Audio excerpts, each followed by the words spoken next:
You ever notice how quiet everything gets during a drill? The alarms fade, the chatter stops, and for a few minutes, the whole world just holds its breath. People don't come back when it's over. Tonight, I want to tell you 3 true stories of people who disappeared during emergency drills. No traces, no explanations, just gone between the alarms and the silence. Story 1: The Fire Drill. It happened in the spring of 2014. Jefferson Middle School. Quiet little public school up in upstate New York. Nothing weird that morning. Just another Tuesday. Math quizzes, cafeteria noise, pencils tapping against desks. You know, life. Normal life. Then, 10:35 a.m. The intercom crackled to life. Attention, students and staff, this is a fire drill. Everyone groaned. Some kids laughed. Teachers grabbed clipboards, rolled their eyes. It was supposed to be routine. 5 minutes of fresh air. Students lined up in the hallways. The alarms buzzing. Red lights flashing across white tile floors. In room 2B. Maya Reynolds was one of the last to leave. 12 years old. Quiet.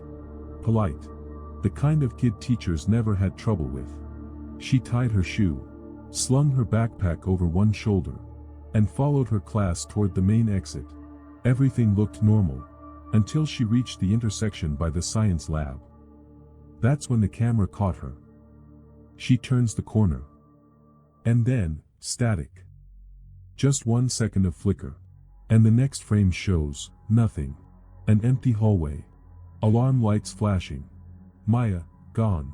When roll call started outside, her name was the only one unanswered. At first, teachers thought maybe she'd gone to the nurse's office.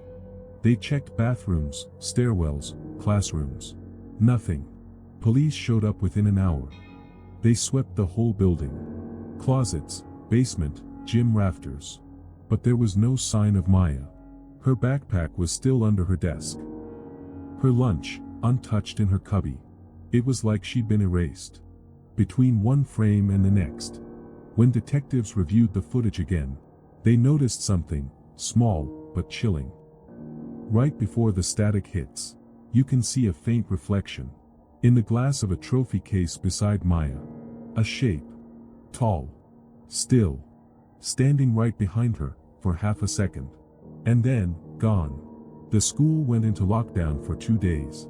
Parents panicked. Helicopters searched the woods nearby. But there was nothing. Not a shoe. Not a scrap of clothing. Nothing. Then, a week later, came the twist. Investigators discovered the fire alarm wasn't scheduled that day. It wasn't part of any drill. Someone had triggered it, manually. From inside the science wing. At 10:37 a.m. The exact time Maya disappeared. The control panel used to pull the alarm was locked. Only 2 staff members had keys. And both were outside in the parking lot when it went off. Police sealed the science wing for testing. They found faint heat marks on the wall. Right near an old fuse box that hadn't been used in years. Almost like something. Or someone. Had touched it from the inside. Months later, one of the janitors quit. He told a local reporter, off the record, that sometimes, late at night, the fire alarm would beep once. Just one short chirp. And every time it did, he'd hear footsteps in the hallway. Barefoot. Slow. Following the same path Maya took that morning. The hallway's sealed now. New walls, new paint, everything replaced. But students say if you stand by that door during a drill, you can still feel the air shift. Cold. Heavy. Like someone standing just behind you. Waiting. To walk out. Story 2, The Lockdown Drill. You ever notice how weirdly quiet it gets during a lockdown drill? Lights off, doors locked. And 30 people just, holding their breath. No talking. No movement. Just waiting, for the all clear. Most students hate it. Feels pointless, right? But sometimes, the silence hides something else. It happened in the fall of 2019. Crescent Valley High School. Small town in southern Ohio. Like most schools, they ran lockdown drills a few times a year. Nothing unusual. That morning, everything felt normal. Just before lunch, 10:55 a.m. The principal's voice came over the intercom. "Attention, students and staff. This is a lockdown drill. Please follow procedure." Teachers moved fast. Lights off. Blinds drawn. The sound of locks echoing down the hall. In room 212, English class. Mr. Holbrook did his usual routine. Checked the door. Turned off the lights. Told everyone to stay quiet. One of his students, Cody Miller, 16 years old, sat in the back row. He pulled out his phone, sent a quick text to his friend. "Bro, I hate these drills. So pointless." That was the last message he ever sent. A few minutes passed. The intercom stayed silent. The only sounds were the faint creak of the building settling, and the nervous shuffle of someone trying not to move. Then, something strange. Mr. Holbrook said later, he heard footsteps. Heavy. Slow. Coming down the hallway. Step. Step. Step. Not fast. Not panicked. Just deliberate. Like someone who knew exactly where they were going. The sound stopped right outside room 212. No one breathed. Then, the handle moved.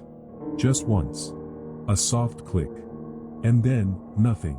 A few minutes later, the principal's voice came back. All clear. Drill complete. Lights flicked on. Students exhaled, stretched, laughed nervously. But one desk was empty. Cody Miller's. At first, they thought he'd slipped out before the drill started, maybe to the bathroom. But Mr. Holbrook swore he'd seen Cody under his desk when the lights went off. He was right there, by the window. Now the chair was pushed back. His backpack lay on the floor. Unzipped. Security footage confirmed Cody walked into room 212 at 10:58 a.m. But there was no footage of him leaving.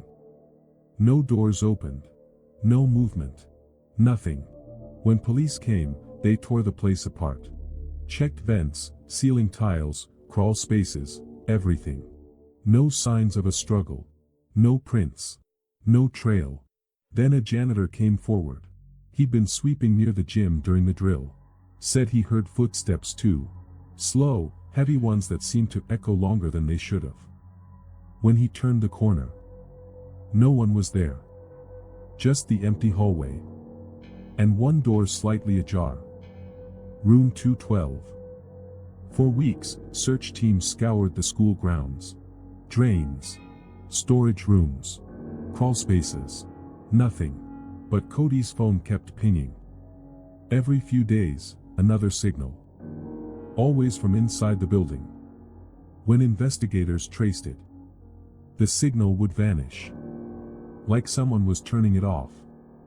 Then, 3 months later, a security guard doing rounds late at night heard a phone ringing in the hallway. He followed the sound toward room 212. The closer he got, the quieter it became, until it stopped completely. When he unlocked the door, the room was empty. But sitting on the teacher's desk was a single textbook, open to a blank page, and written in pencil were 3 words: "Drill's not over." Police took the book into evidence, but handwriting tests came back inconclusive. Cody's case was ruled unsolved. Now, students say that every time there's a lockdown drill, the lights in room 212 flicker. Just a second longer than the rest. And if you're standing in the hallway when the alarm ends, you can still hear it. Those same slow footsteps. One after another. Walking away from a room that should be empty. Story 3, The Earthquake Drill. You ever notice how fake drills still get your heart racing a little? Like even when you know it's just practice. There's still that split second where your brain whispers, what if this time, it's real? Yeah, that's where this story begins. It happened in October of 2021. At a mid-sized tech firm in San Mateo, California. Just another gray office building. Cubicles. Buzzing lights. People half awake, waiting for Friday. That morning, the company was running its annual earthquake drill. They'd done it every year. No big deal. At exactly 10:15 a.m., the alarms blared. A recorded voice echoed through the hallways. This is a drill. Drop, cover, and hold on. Employees slid under their desks. Laughing, joking, filming for social media. The lights flickered overhead. A few seconds of awkward silence. Then came the evacuation order. Everyone grabbed their stuff. And headed out to the parking lot. Chatting, stretching, talking about lunch plans. Managers checked off names on clipboards. Everyone accounted for. Except one. Thomas Lin. Age 29. Systems technician. Quiet. Kind. The kind of guy who fixed your Wi-Fi. And never joined the office gossip. He'd been working in the server room on the 4th floor when the alarms went off. According to his co-workers, he radioed in and said, "Copy that. I'll be right behind you." That was the last thing anyone ever heard from him. When everyone came back inside, Thomas wasn't at his desk. His tools were still spread out. His coffee cup, half full. Still warm. Sandra, the IT manager, went to check the server room. The door was closed. But unlocked. Inside, rows of humming servers. Blue LEDs blinking. The soft hum of cooling fans. Everything looked perfectly normal. Except, no Thomas. Near the back, she found his ID badge. And his radio lying on the floor. Right beside an unplugged Ethernet cable. His workstation log showed he'd signed out at 10:14 and 57 seconds a.m. Just 3 seconds before the alarms began. Security checked the footage right away. Every hallway. Every exit. At 10:09, Thomas enters the server room. Nobody else follows. Nobody leaves. When the drill ends, the door's still closed. No blind spots. No exits. And yet, Thomas Lin was gone. For days, police searched the entire building. Stairwells. Maintenance shafts. Vents. Nothing. No signs of a struggle. No prints, except his own. Even his wallet, his keys, his car, untouched. It was like he'd simply stopped existing. Then things got stranger. The following Monday, the IT team noticed one of the servers. The one Thomas had been working on. Kept turning itself on. It had been disconnected for maintenance. No power schedule. No remote commands. But every few hours, it would boot up. And each time, the same thing appeared in the logs. User login, t.ln. They shut it down. Hours later, it powered up again. Same entry. Always from the same terminal. Thomas's terminal. They thought maybe it was a glitch. Or someone spoofing his credentials. Until they checked the access history. The logins were coming from inside the server room. After it had been sealed by investigators. Security checked the cameras again. Nothing moved. No one went in. Just the steady hum of machines. 3 weeks later, the building reopened. People tried to move on. But little things started happening. The server room felt colder than usual. Sometimes by 10 degrees. One tech said that while she was swapping a drive, the old radio on the counter crackled to life. And through the static, she heard a voice whisper, "Still here." The company brushed it off. Grief, stress, imagination. But exactly 1 year later, October 2022, during the next earthquake drill, that same server, long since removed and replaced, powered itself on. And in its system log, there was a new file, time-stamped 10:15 a.m. The exact minute the alarm started. Inside, just 2 words. "Still here." After that, They removed the hardware completely. Locked the room. Rewired the floor. But every October, on the same day, the lights in the server room flicker. The air turns cold enough for your breath to show. And some say if you stand there long enough, you can still hear a faint voice beneath the sound of the fans, counting down the seconds until the next drill. 3 drills, 3 disappearances, all happening in the moments that were supposed to keep us safe. Maybe drills don't just prepare us for emergencies.